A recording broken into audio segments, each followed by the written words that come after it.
Hey guys, welcome back to another week of Autastic, your comedian's guide to autism.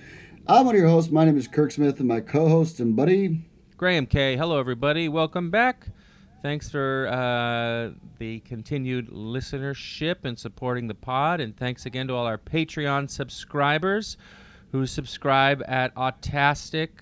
Patreon, patreon.com/autastic. That's how you do it. That's how you subscribe to be a Patreon member.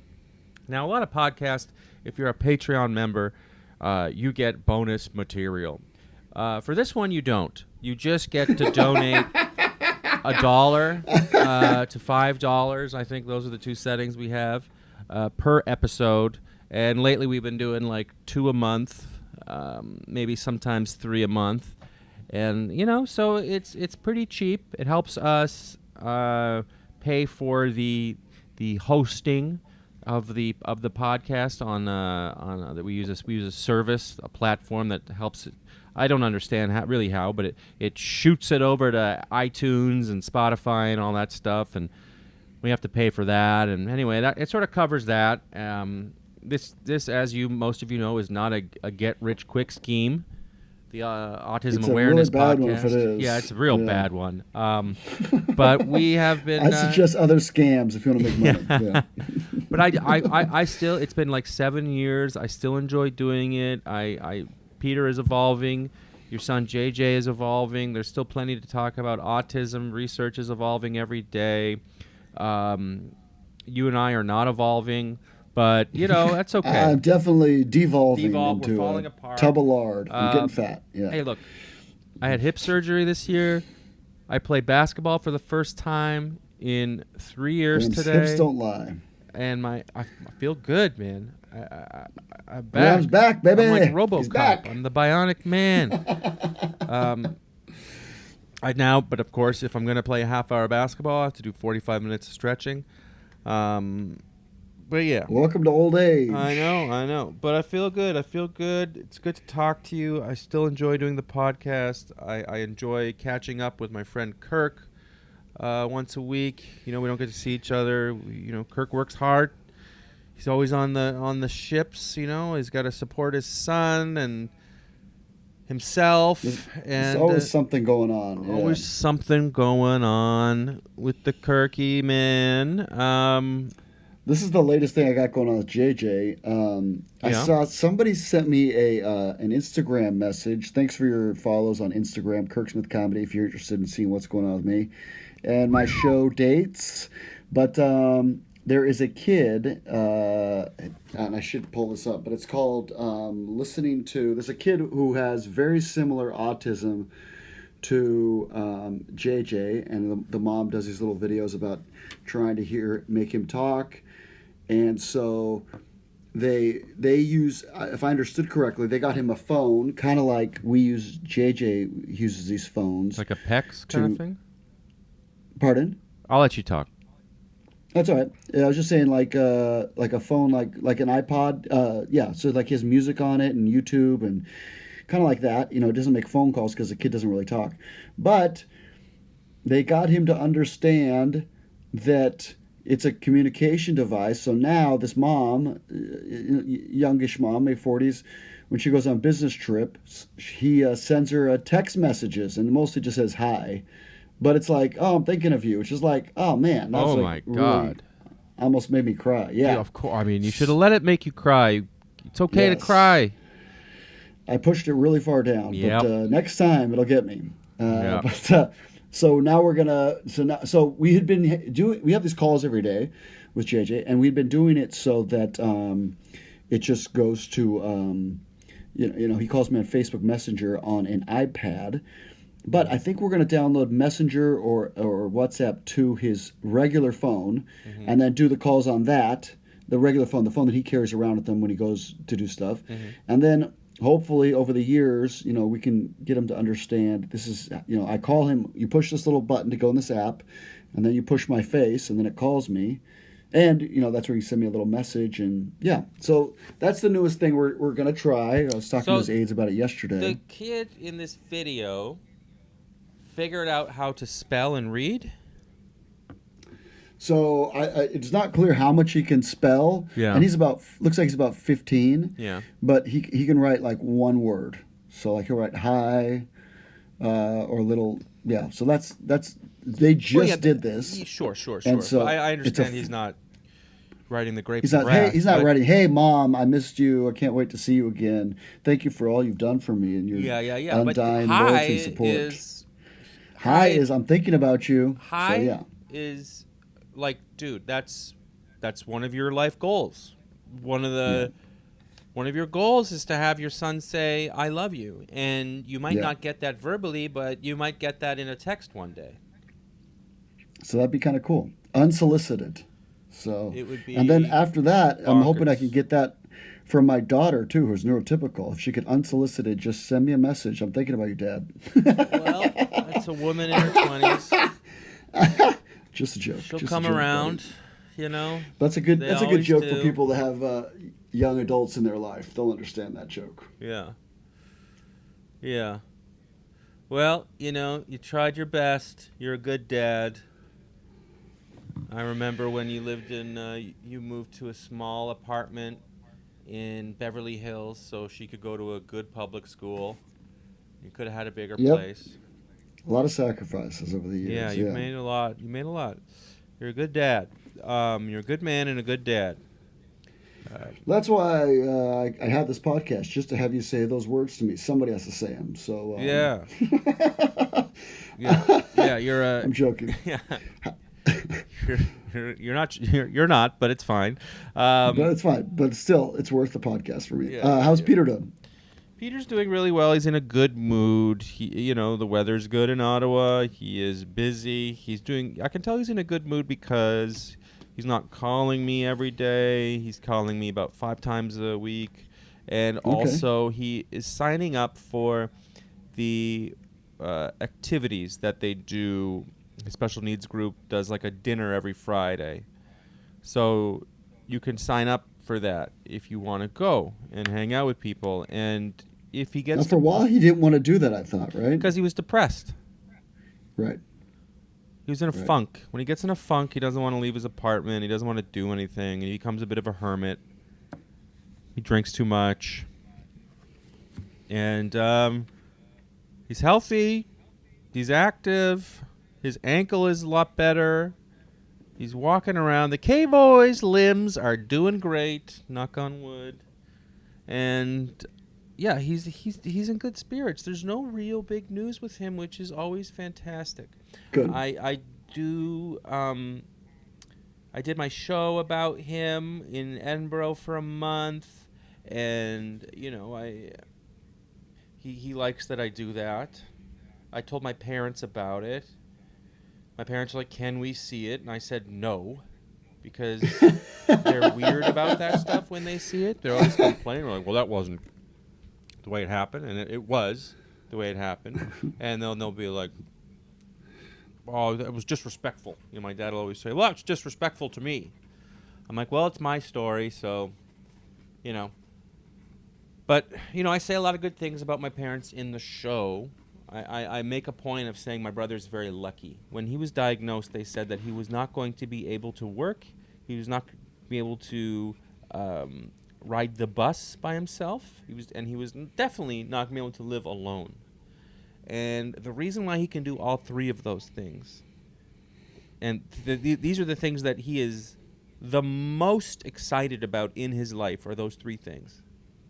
And it's because of my parents. It's because they are really good with the gentle push. They were really good in his teen years with the gentle push, with just taking time. That's Temple Grandin's big thing, right? A loving push or a loving nudge or whatever she is that what it's called? Yeah. Then I've been misusing that phrase. No, it's fine. We had her on the podcast, but it's all good. Yeah. I know, but I meant the loving, whatever, the loving That's push. So yeah, and he, my dad, he waited outside the school when my brother was leaving school. The last year of my brother's high school, my brother went to a special needs high school, and instead of picking him up in the van like he normally did, or letting my brother would take the school bus home, my dad was like, we're going to teach you how to use the city bus to prepare you for adulthood. And my dad would wait outside the bus stop, the city bus stop that was right outside the high school for special needs, and he would wait in his van with tinted windows, and he would wait for people to get on the bus, the children to get on the city bus, and then the bus would drive away, and when my brother would get on the bus would drive away, and my dad would start following the bus full of children, and the bus driver noticed that a creepy man was following the bus. And only started following the bus after it picked up all these children, and stopped the city bus, not at a stop, got out, and knocked on my dad's window and yelled at him, and it was like, "What are Hilarious. you doing, you creep?" And then my dad said, "I only want one boy." Yeah. No, he Is didn't. that true? That's no, really he funny. didn't. Well, it is all true except for what my dad said. I don't know what my dad said. I think my dad That's really explained. funny. I wish my dad said that, but yeah, he's very good at that, So I try and I tell the truth, and the truth is, things were hard growing up for me, but there was a trickle down effect on me, as there are no typical siblings. It was hard on me. I wasn't allowed to have needs and stuff growing up, and it's definitely affected me as an adult, and I don't know what my needs are, and it's, made relationships weird with women because I just try and save broken people. I don't know how to ask for needs. That's interesting. Yeah. That's interesting. And, but my parents are good people, and they tried their best, and they were really good with my brother, and they loved me, and I'm fine, and so people like your daughter is going to start talking to you. She will. Oh no, I was just making a joke about how kids in their early 20s are very busy and have their own lives. Just a little joke. I don't think she listens to this podcast, but if she does, just a little joke. Yeah. People being busy and wanting to have their own, lives, which is like fair enough. I Totally. get it. Well, speaking of parents who say, oh yeah, we got an article. We got a hot article. Well, I was just going to say, hold on a second. I was just going to say that your dad saying, "I just want one boy," reminds me of a funny anecdote when we were in El Salvador during the Civil War. Oh yeah. And we got stopped. I don't know if I've told this on the podcast, but I think I've told you off. We got stopped by child soldiers, young men, young Salvadoranian men, probably about 18 years old, that looked like about 12, holding M16s, and who are a little jittery, so it always makes you nervous because they don't look like they know what they're doing. And they go, "Do you have any weapons?" And my dad goes, "Yes, I do." And then they point their weapons at us, and he reaches under the seat and pulls out a Bible and says, "The sword of the Lord." And then my mom just about kills him. Yeah. That is no better way to get a teenager to leave you alone. Let me tell you some stories about the Bible. And it's like, keep it moving, guys. Keep it moving. Move it along. Yeah. Move it along, preacher I man. bet you it worked. Did it work? We were not detained. That's right. We were not detained. Yes. You do not want that. Yeah, that's really funny. But yeah, we got a great article. Speaking of parents, this is a poor segue on my part. This is a very hyperbolic title, and this is the New York Post. So, The New York Post is known for being a little bit, what's a good word, inflammatory or This is a headline getting? This is a clickbaity, yeah. clickbait title, to be sure, but it is worth exploring. You found it, Kirk. Take us away. Well, the study is done at Harvard Medical, so it's probably, those Boston people know what they're talking about. The title is, "Eating this food during pregnancy may lower autism risk by 20%, Eating fish while pregnant may reduce the likelihood of a child being diagnosed with autism spectrum disorder by 20%, a new study finds. Taking fish oil supplements did not produce the same results. Interesting. No more fish oil. Thank God. It was so nasty. This study provides yet more evidence for the safety and benefits of regular fish consumption during pregnancy, said Dr. Emily Oken, study co-author and professor at Harvard Medical School and Harvard Pilgrim Healthcare Institute. Quote, other proven benefits include lower risk for preterm birth and improved cognitive development. And that's the end of the article. In true New York Post fashion, Oh, that's so it's funny. 2 paragraphs. And if you don't get it, good luck to you. What did I tell you before we started this podcast about the article? It's at the 8th grade reading level, and you'd be perfect for this, Kirk. I said, well, it's New York Post, so it's at 8th grade reading level, and it'll be about a 2-minute read. So it'll be perfect for the podcast. And it was. I clicked through to the medical press that released this. It just does talk about how the omega pills don't do anything, basically, according to this study.